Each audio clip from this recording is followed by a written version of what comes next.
Okay, good morning, everybody. Good afternoon. This is Tuesday, March 11th. It's the Konflux Community Architecture Call. The agenda is in its usual place. I'll put it in sidebar so you can find it. We've got 3 points up so far today. If you have more, feel free to add them. I've got the first one, which is just an FYI. Not necessarily looking for a discussion on it, but I wanted to let people know that activity is increasing over in the Fedora community around talking about Konflux. Some people have started threads on the devel list. There's some threads on discussion.fedoraproject.org. And maybe most importantly, we started a Konflux channel in Matrix for chat with the Fedora community, where I'm expecting activity to pick up more. Most of the members of the SIG are already there, but this is an invitation. Come, if you're part of the Konflux community and you're interested in Fedora, come and join there and help answer people's questions and help with ideas, be a part of the conversation as it changes there. I guess if you want to know more, reach out to me afterwards, or you can raise your hand. We can talk about it now. I'll make sure to put a link to the SIG's details too in the notes, so in case anybody's interested in joining our meetings, you can find the link that way. So that's it. That's my public service announcement. Thanks. Next up on the agenda, Avi, I think you're up next, and then Adam after that. Avi, are you ready to kick off your point? Yes, please. Let me just share my screen.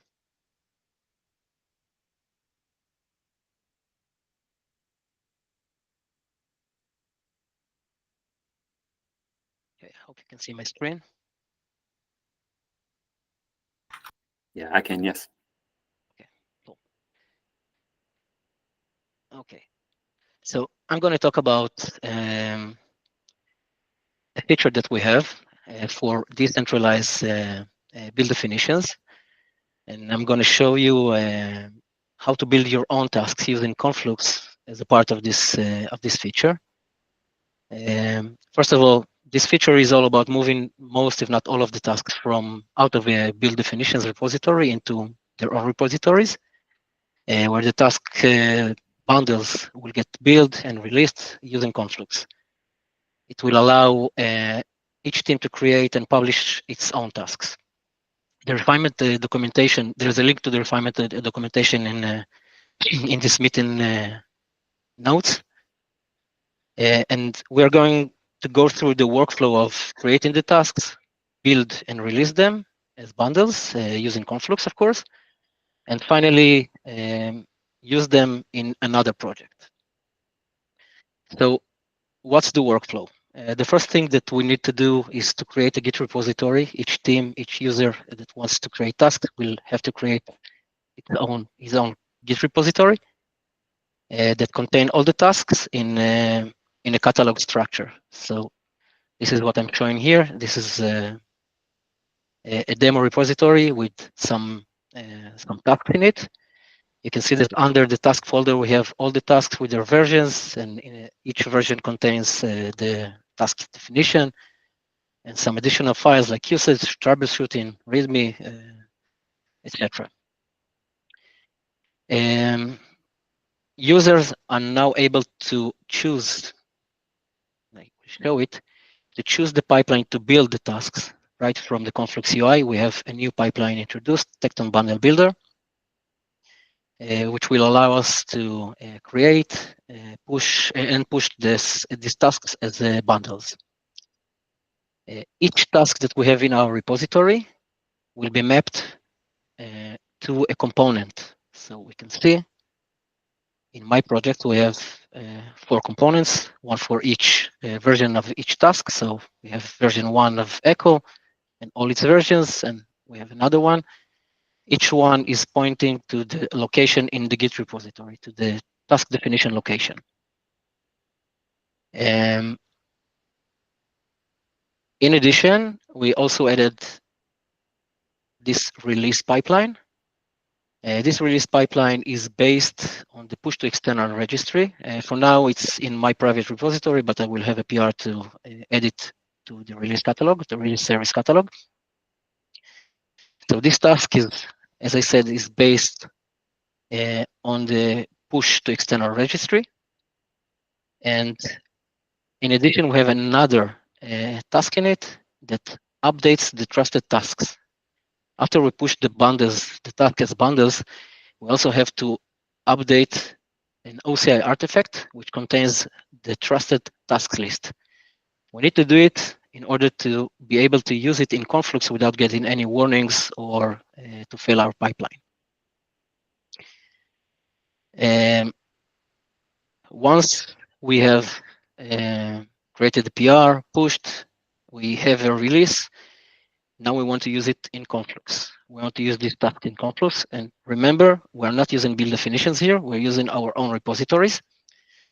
So what we have to do in order to make it happen, we have our enterprise contract policy that we're using. This is the enterprise contract that I'm using. We see that we have some data under sources, one of which is the Tecton catalog. It contains all the tasks that are built in the build definition. We also have a data source for release engineers. And now I added this Tecton bundles, this data acceptable bundles, sorry, which contains all the trusted tasks that I've just created in my repository. And I have two examples of running another application using these tasks. We can see that when I'm not updating the EC policy, I get a warning. And in some cases, it depends on the strictness of the EC policy. It might fail the pipeline. We get this warning here. It uses an untrusted task. When I'm adding it to the EC policy and rerun my pipeline again, you can see that I no longer have this warning. I have another warning, but that's because I'm playing a lot with the task, so it's out of date, but it is trusted. Two major questions were raised by people who saw this feature, one of which is, what is the future of build definitions once we will move all the tasks? So as we see it, it's most likely that after all the tasks will be out of build definitions, we will deprecate it. We will deprecate the repository, which raised another question. What are we doing with all the pipelines that we have in this repository? Because in build definitions, we're not only creating the tasks, we are also creating the pipelines that are composed from these tasks. So we are aiming to create a new repository to build all the pipelines from the tasks. And the task references in this repository will be updated by Renovate or MintMaker. So that's conclude my POC. Please feel free to comment, to ask any questions.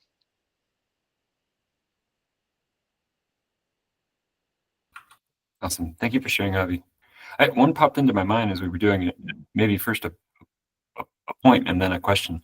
The point I think is I think it's important to talk about this to get the vision in people's head for what it would look like when we don't have build definitions anymore. It's such a central hub for all the activity that we want to do. Anytime we want to add a new feature, it looks like adding a new task to that repo and then adding conformal rules to check certain things about it. It's just where we live, right? Yeah. So like there's some FBC tasks in there now. I can imagine like Yash creating a new repo that's github.com/confluxci/FBC tasks. And all the FBC tasks would go there. And you guys could have exclusive ownership over those. And we build it and produce the bundle just like you should, Avi. A question I have is like, do we want to like standardize or semi-standardize, at least have a convention for what the names of those repositories are so that they're easy to identify? Our task bundles today go to quay.io/confluxci/tecton-catalog/task-, and they have a very predictable name, which is nice. It doesn't have to be that way. We don't trust it from a conformal point of view or something like that. But it's just easy to kind of navigate around. Do we want our new GitHub repositories to be the same kind of way? Not that we would like not trust a repo because it's not named a certain way, but it could help us internally organize how to find a task in GitHub when we are trying to look for it on a Tuesday or whatever. Well, I didn't think about it, but it makes sense to maybe create some sort of convention that we will all use, all the Git repositories will use, and all the Quay repositories will use as well. So I think, yeah, we should come up with some sort of convention. Cool. Thank you. By the way, another point, I created this Tecton bundle builder. I didn't create it. I just updated it. But I just want to inform you that we are also working on an OCITA version of this pipeline. So we will use the OCITA version instead of the regular version. Yeah, Andrew, please. You might have missed it, but is all right. Is the intention to produce these and then be able to use a release plan to then push the task images to a specific location while also updating a trusted task bundle? Yes, the release pipeline contains a task to update a trusted task list. So each, yeah, sorry. I was just gonna to poke on that a little bit more. When producing or when producing these bundles, obviously there's the trusted task of generating the task definition itself. Do we fail safely when updating the trusted task bundle, that if there is a self-reference, that we're not going to get ourselves into a situation where we need to create an exception? Like if we end up updating the image but not updating the trusted task bundle, does that make sense? Yeah, if we will not update the trusted task bundle, so the trusted bundle of the task will be the previous version of it. So because we didn't update the file, and the previous version is still alive. So I think that's where we might fail. We will use, we will use the former version of the task inside of trusted task list. We should work with the EC to see how we can overcome these pitfalls.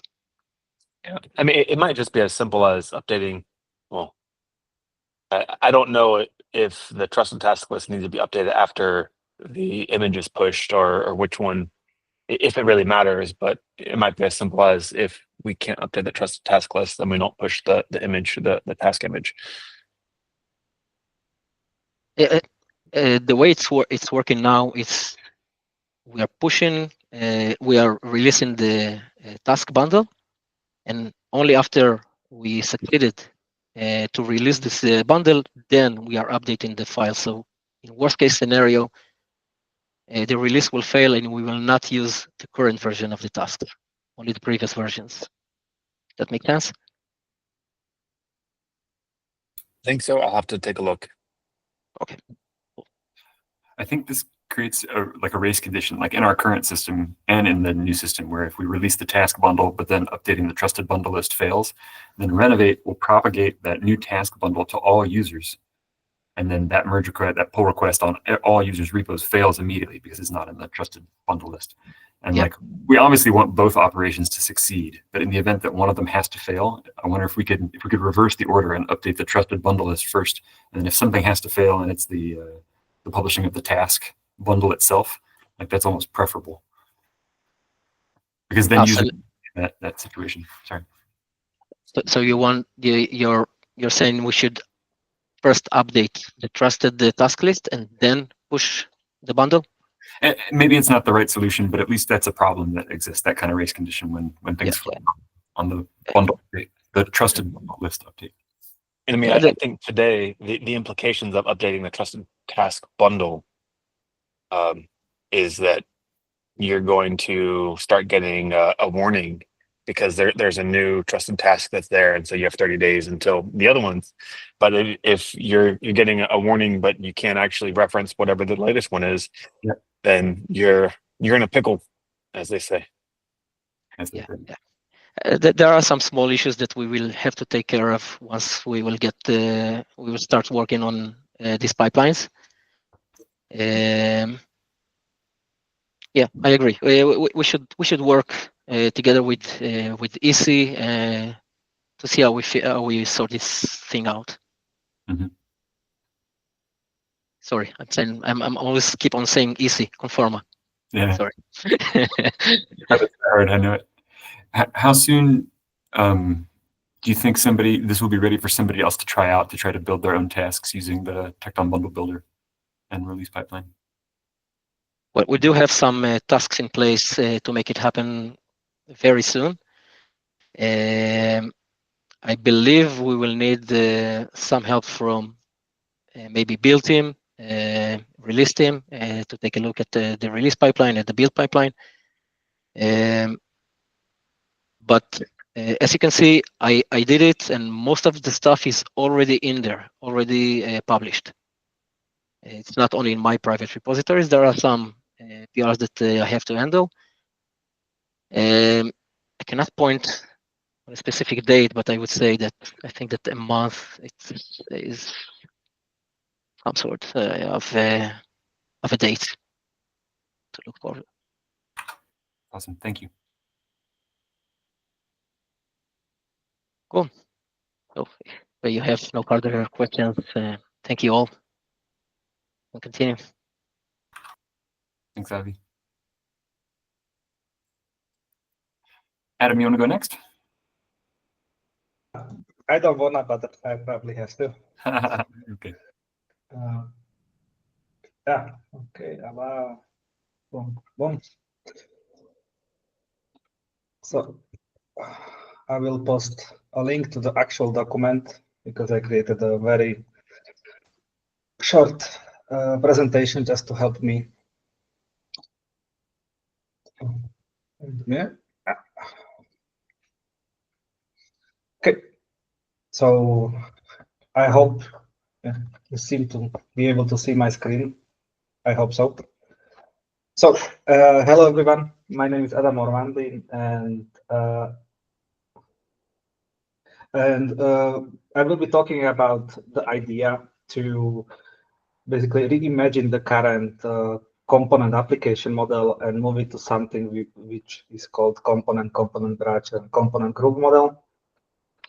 So why do you want to reimagine the component application model? Basically, we are able, as people are migrating to Konflux and more complex code bases are migrating to Konflux, we see like a lot of limitations to the current model. One of the main limitations that we want to address is that the same component, like literally same branch, can be used in multiple applications. Right now, that means that you have to have the same component multiple times in different applications, which means that if one change happens, you can rebuild the same change multiple times, which wastes a lot of resources. It requires a lot of administration on the part of the user. And what is probably even bigger problem is it is burdening etcd because now suddenly you have like several sets of more or less like the same secret semantically and same like data in multiple objects, which you can imagine if we have like thousands and thousands of components can like end up like causing a lot of issues, and now we have to create new clusters, yada yada yada. And another sort of big issue that we want to address is that a lot of content is not as easy as having components and applications. You have, for example, and this model is really restricted, for example, and it's a little bit like not exactly like that, but I will use rel. Like you have a rel as a sort of a product, then you have rel 9, rel 8, rel 7, and then you have Z streams, and under that you have like maybe 40 containers for that Z stream, X stream, I don't know what, which are, let's say, like independent from each other, but semantically belong to some group. And what is problem right now, what happened was that at the beginning, every container in rel, was in rel 8, has its own application that wasn't really like scaling well. So what they did, they put the whole, let's say, rel 8 into one application, but it meant that 40 containers which do belong under the group rel 8, but are independent from each other, like they can be released independently, suddenly have to be tested and released at once. I believe to not be forced to like release all the 40 containers even if nothing changed together, you implemented something called skinny snapshot or skinny releases. But you can imagine like basically it's more like a band-aid than a solution, and it can be very hard for like somebody who doesn't want to spend like weeks figuring this out. It can be really hard to set it up, and there is a high chance that they will just say like this doesn't work for me, instead of like creating some sort of solution. And also there is a problem that because we don't have this organization in the content, we cannot create this hierarchical status reporting and other things that I will show in the. So how we are going to solve it? Basically, we will like change a few things around. The first, like we have like several objects that we will be working on in this. So the first is component. It is very much same component as we have now, with one big difference that now component contains several component branches. And in the component, you say like, okay, this repository is this component, and component branch is sort of like saying, okay, this branch is this version of the component, this branch is this version of component, this branch is this version of component. Basically, right now you will have multiple independent components for the same repository but different branch. Here you have all this in one object, which basically makes everything easier, and you end up with less objects, and it's better for the user to work with it. And then we abandon the idea of applications, but we will introduce something much more dynamic and vague on purpose. So component group. Basically, if you think about it, application is a group of components, but here the idea is that in the group, you not only can have other component branches, but you can also have other groups in the component group, which means that you can create this acyclical directed graph, which will be important later, and I will show that in like the rest. But the idea is that this component group is basically replacement for application. You can have you can associate integration test and release plans with the group. But the idea is that now you can have multiple layers of these groups, and I will show why that can be beneficial. So I created this like fake example with cars, with chassis and engines. Basically, for our purposes, imagine that this component chassis is some repo called chassis. This component is some repo called engine. Here you have 3 branches with different versions of the same component. Here you have 2 branches with the same component, different versions of the same component, and now you can create groups. So this can be, I don't know, version like in real software is like, I don't know, version 8, version 9, version 10, version 11, version 12. It can be whatever you want. And I believe what is important to say, like it's not in this example, but the groups in the same namespace do not have to contain all of the components, and they can even contain like the same component but different component branches. So theoretically, what can happen is that you have a hybrid car which contains component branch care and then component branch gasoline and electric. Like the same component but different branches can be in one group. So you can do whatever you want. And something that is even more like interesting, maybe for some, especially those who have like very sort of complex product structure, is that you can create groups of groups. And why this is important? Like maybe these are the things that you are actually releasing, but these groups are used to organize the content for status reporting, which I will show later. Or maybe like these three things you can actually release them independently, but maybe you want to also release them as a group cars. Like you can have, or you can, for example, can have like, okay, integration test will run for all these components, but you release on this level. Like you can do with this setup whatever you want, or maybe you have some sort of like group called utility containers. This group is same for several versions of your product. So instead of having to define the same group several times, you define it once and then reference that group in multiple like versions of your like product. So in general, you are much more free to set up your content so much more closer to how you actually like your content is organized. So let's talk about a graph traversal, because I said like this creates a direct acyclic graph. And one thing is that in the component branch, you have those basically are like build pipelines, and component groups can have integration tests or releases associated with them. That also means that one change can cause multiple like integration test runs, but also multiple releases, which maybe for some products is something what they want to do. But what will happen? Imagine that in the component branch B, like I merged the MR, which means that new build pipeline finishes successfully in this case. That will trigger component group 1 and component group 3. If any sort of integration test or releases are associated with that group, they will run. And in the second layer, let's say that in both component group 1 and component group 3, like everything was successful. So then they will trigger another layer of groups based on the ownership, in this case, primes and component group odd. And at the end, if these are successful, in this case, a component group, if everything is successful here, that will trigger component group numbers. So theoretically, you can have this like very complex release process or testing process. It's up to you, but this is how we would traverse this like graph that we created.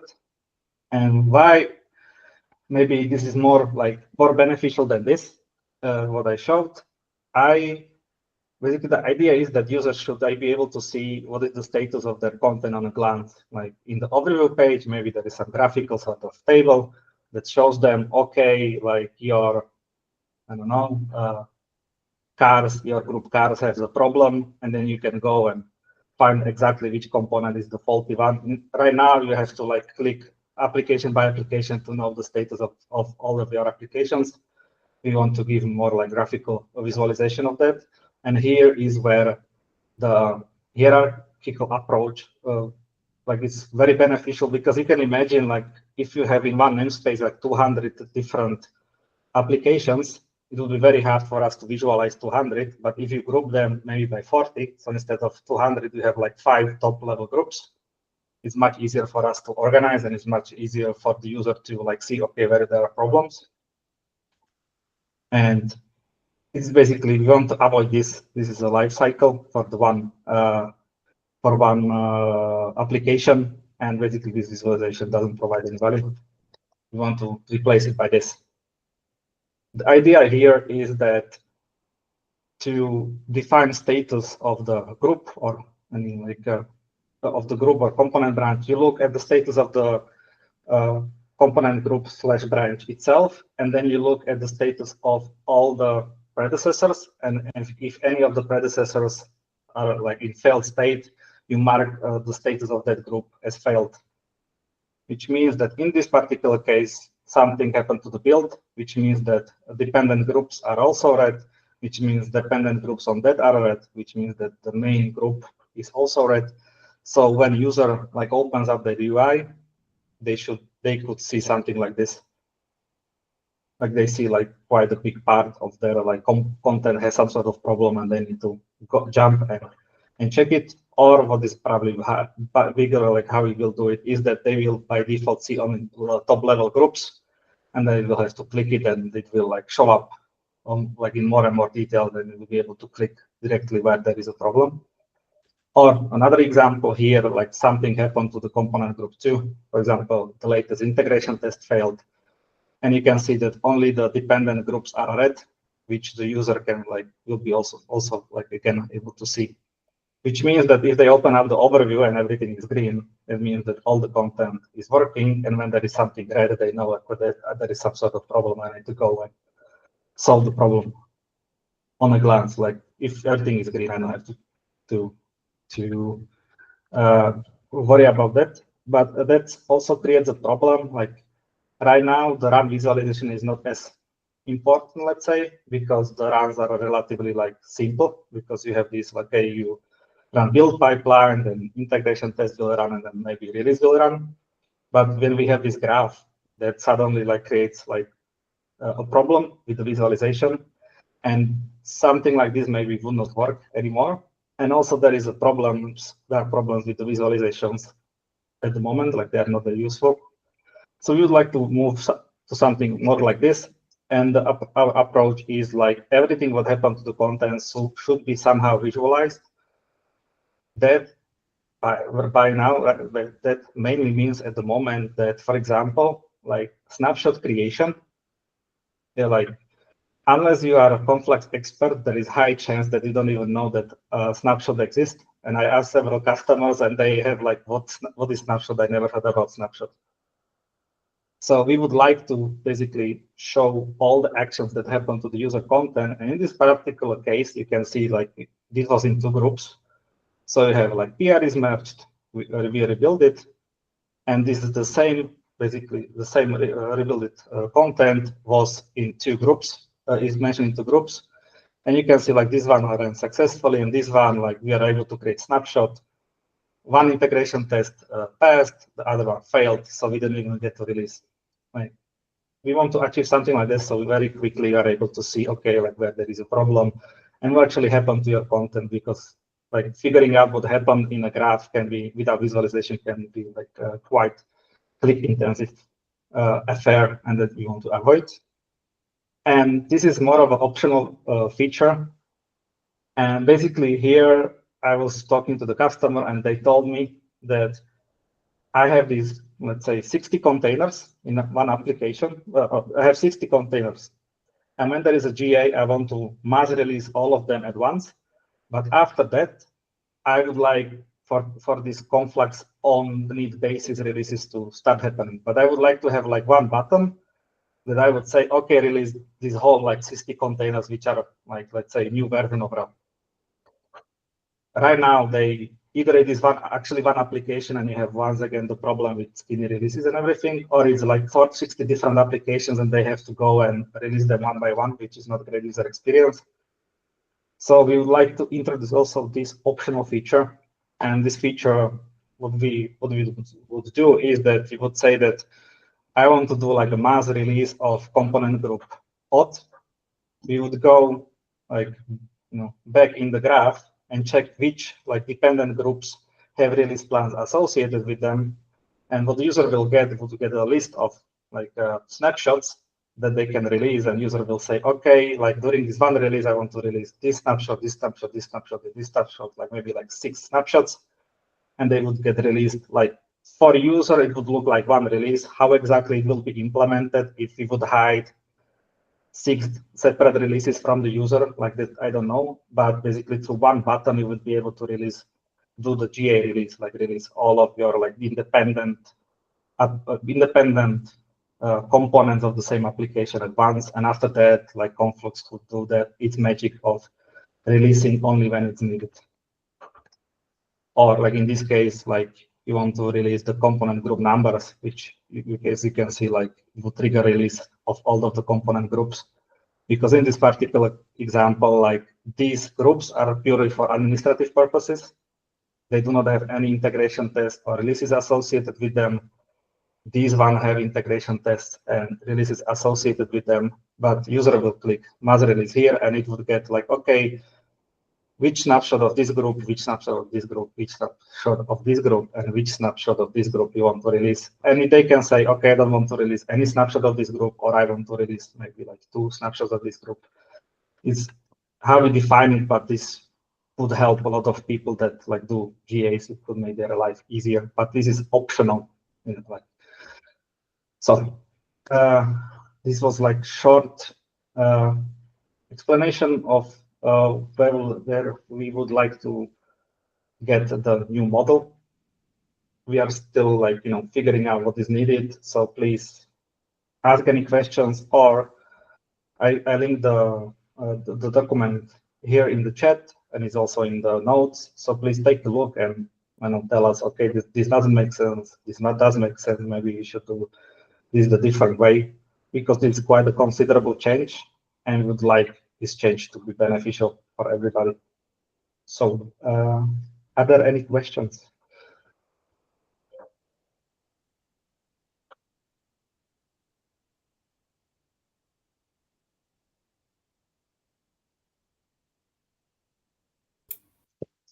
I've got one. Okay, Ralph? I'm thinking about performance of the view. You were showing one of the views had like the DAG of all the component branches through to the component groups and so on. And here, this one right here, we're rendering a red versus green status for all these. And if the UI were to try to do this in the way that I think we build the flow visualization today, which is we query for all the pipeline runs that we can find. And then we filter on client side, filter through all of them, only find the ones that are relevant, and then look at the status of those pipeline runs and use that to update the view. Here, if we're looking at components and component groups, I feel like it would be so much more efficient, it's implementation detail, if the status field of the component and the component group somehow surfaced the success or failure of the last relevant event to show you. But then when I started thinking about that, like I started wondering about like on push versus on pull request pipeline runs. So like, does red mean the last on push operation failed? Or does red mean the last on pull request operation failed? On pull request might be weird because you might have somebody submitting a pull request that like is meant to fail in CI. They're still working on it, but you don't want that to pollute your like global graph with a bunch of red statuses. So maybe it's only on push statements. Sorry, Karina. Like I believe it should be on push because that's what's okay. You are responsible for the content. That's what you you don't care about your developers like like doing some weird stuff. Honestly, you probably expect the test to fail. I believe the production level, let's say, whatever branch we call production or how do you call it, like that's what you probably care when you open this overview page. Like, okay, like when something that I want to give to customers, when that failed in that process. Makes sense. I think somebody raised their hand, but I'm not sure. Yeah, I kind of agree about the on push event being the main source of truth because basically on push, what you push to your branch is what's in your, let's say, main branch and what you care most about. A case could be made about having a separate view for what's already released. Let's say you have nightly jobs that checks for CVEs and stuff that changed in the meantime. It could be beneficial to know like what's your latest release stuff because that's not the same as what's in your main branch, but that might be a step further and a further implementation detail. Honestly, I can imagine that for nightly, you can create another component branch, a group called nightly, and that should allow you to like do this kind of like visualization. Like with this system, you can do like quite a lot of things based on your needs. And you can have like, I don't know, a group nightlies, and in this group you have multiple component groups for nightly this, nightly that, and it should work.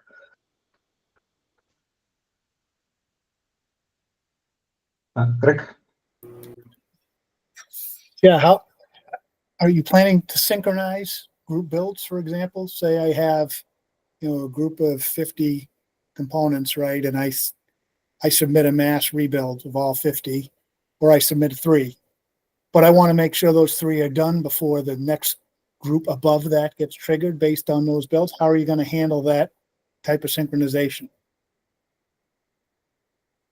Because I don't want 50 builds, right? I don't want the first build to finish, trigger the group up above, because something changed in my group, and then the second one finishes, and then I trigger it again, and then the third one finishes. I keep triggering. I trigger 50 builds further up the chain when actually I wanted all those 50 to complete.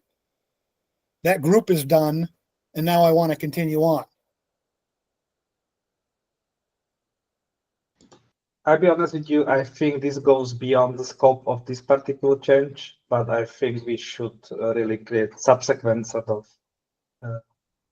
I'll like write it up as a feature and let's think about it. Like here it's more about like what we have right now. We have this component application model. It's just building more or less on that and removing some limitations of that. But I believe you have a valid use case like that. It can happen that you want to basically create a snapshot with all the free changes. But I'll be honest with you, this is outside the scope of this change, but it's maybe something that I will talk with Ralph and others, like how to do that. And maybe to integrate it with this proposal. Alan? Yeah, regarding the sort of reuse of components, is the intent behind this set of features is it's going to let you mix and match components amongst applications within a single workspace. Is there anything, is there any need to go cross namespace? Or for cross namespace, should that really be, especially for containers, just reference whatever upstream or reference whatever productized container image and let Renovate update it whenever those releases get pushed out? Right now, the scope is for like one namespace, but I think this system can be utilized like beyond namespace, but I believe that requires more sessions to figure that out. And I would actually advise against that. Okay. I would say keep it scoped to just within a namespace. Because yeah, I think if you're crossing namespace, then that gets really janky, really something where almost like breaking the model of like people building stuff with like stuff that's like in flight. And I feel like if it's going across application or not cross application, cross workspace boundaries, then you get into just consume the stuff that is. I'm curious to know, Adam, does your opinion on that cross namespace behavior, does that extend even to the way release service does it today between the tenant namespace and the managed namespace? No, I'm just thinking more like a good example, like the relationship that we have with builds for OpenShift and source statements. Those are technically right now two different namespaces, but that's fine. We just have S2I do its thing. It's probably the simplest thing we have, where it's single application, single container image, soon two container images. But once those go out, then and those get released, then in the product we just upgrade whatever the version of S2I that we're shipping. I think that's fine. Okay, so now let's just get back to How are these dependencies going to be represented? Are they nudges, I guess, which Konflux uses, or is there a new type of dependency being created here between groups and components and component groups?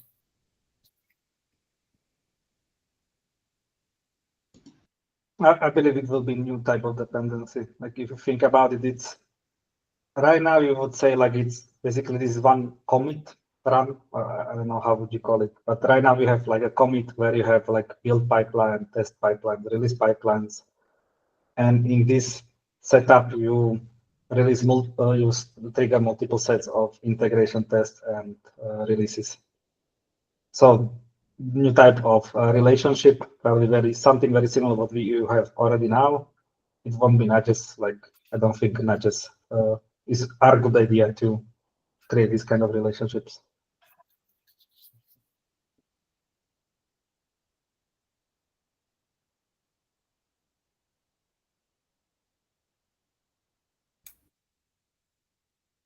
One of the problems we were talking about as we were getting into this work was that we used to have the hybrid application service, which was a set of controllers that owned the component, the application, and the snapshot resources. Those moved into that application API repo. That lack of clear ownership now feels weird. In this model, I think we're talking about the component branch being moved to build service, and the group being moved to be owned by integration service. Does that sound right? I believe that was one of the ideas there. Like I don't have it in the proposal. I know that snapshot still should stay with the integration service, but I think that would make probably the most sense. I can imagine build service adding a loop that's watching for the build pipeline runs to finish. And when they do, it could update the status field of the component branch, of the component resource, to talk about the pass or failures, to summarize the most recent pass or failure status on each branch to power the UI. I guess then integration service would need to be watching the components to consolidate that information up to the group level, to add something on the status field, the group. Yeah, like maybe it would make sense that one sort of service is overseeing the whole graph somehow. Like maybe like build service should not be aware of the graph at all, but that's maybe like the implementation detail. Just so you don't have this reporting mechanism and multiple services or operators. Sorry, Konflux? Yeah, I agree. Again, just would add some details here. Like if your integration tests fail, the group also fails. So I think it makes sense to basically bubble up all levels of information. So if your component build fails, of course, your group cannot be created. So your group is in trouble. But of course, if any other test relating to that group that was basically created in a snapshot, all of that should also end up basically at the same reporting space.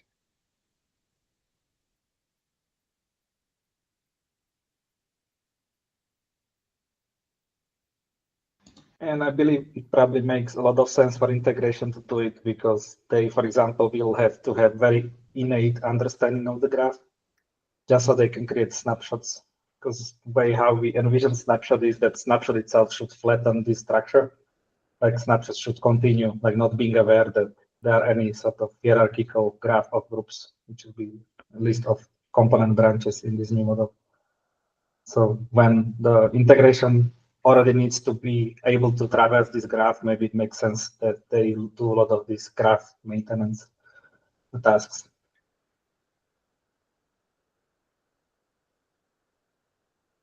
You know, something that's weird about the proposal that strikes me right now is that the groups on the diagram we're looking at right now are distinct resources on cluster, but we say out loud component branch A, component branch B, but we're only going to have a component resource. There can be many of those, but like there's a mismatch between the way we talk about it and like the things that integration service needs to watch. It needs to watch for changes to the status of component branches, but there are no component branches. It's just a component, and the status block of the component is going to need to somehow describe all of the branches and their status. The integration service could watch. I wonder if we should introduce, might be overkill, but like introduce a secondary resource, a component branch that like users don't write. It's like just always a result of updates to the component, just to make it clear. So there's a distinct resource for it. I don't know. Maybe that's again overkill. Maybe it wouldn't be a bad idea, but the problem could be that we could kill etcd with it. Like theoretically, even these groups could cause the problem with etcd. So maybe we have to rethink how we store this data. But Adam? Maybe I'm misunderstanding things. I thought components inherently were tied to branches, so that like I know this with like builds for OpenShift operator. Like we have an application for minor version of our application. Each one of those in turn has components for the respective minor version that we are maintaining. So we've got like a 1.2 application, we've got a 1.3 application, a 1.4 that we're about to start cutting.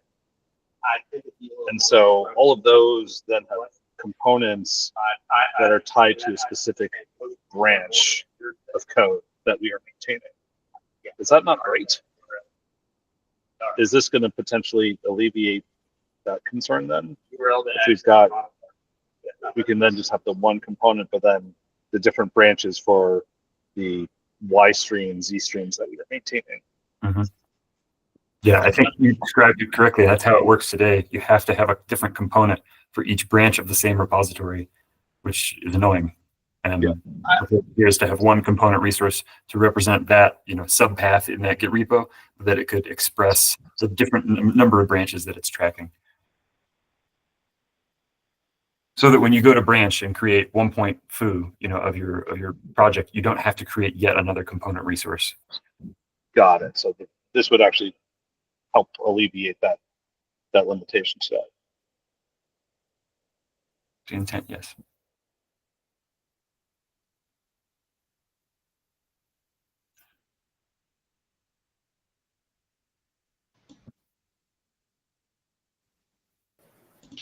But what if a component goes away between different branches, for example? Would Yeah, that okay. is that? Or the build or the build changes. I have to build a component differently. I have a different compiler option, for example, on one branch, and then it changed because something else changed, new dependency, something else changed on that component. How are you going to handle those sort of discrepancies and differences when you're putting them all in one component? Okay, so if I understand it right, like there was this idea from, I believe it was Louis, that the component branch, you can say which build pipeline should be used, which I think should, like solve this problem. Like maybe you want to build this branch slightly differently, if I understood it right. And maybe on the, like in the case of deletion, the idea is that you cannot delete a component if any of the branches is present in the group, in some group. So if you want to delete a component, you would have to unassign all of the branches and then you can delete the group. Does that answer your questions? I think so. I mean, I'm not sure how that works if I wanted in the previous branches, right? I mean, in theory, I could be building multiple branches at the same time, one that doesn't have it and one that does have a particular component. But you're saying I can't do that, right? I have to have it in every one, or I have to have it in none.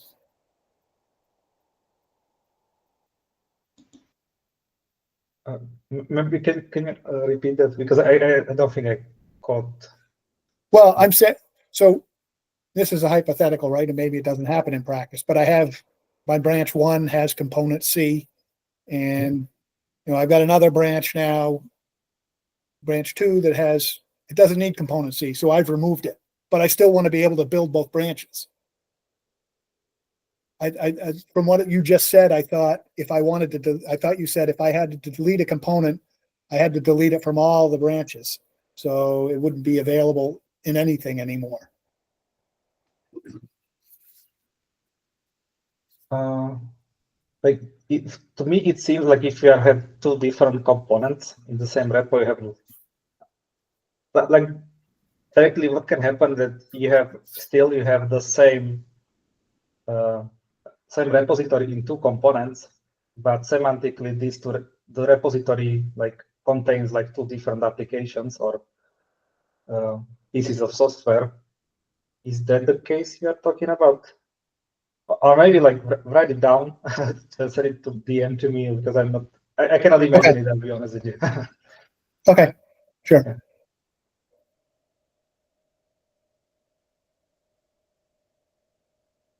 Okay, folks, any further questions? Okay, I believe that's no. So, Ralph, please take it away. The only thing to do is to end the call and the recording. Thank you, Adam, for presenting. Thanks, Avi, too. It's great. See you, folks. Have a good day, everybody. Thank you all. Bye-bye.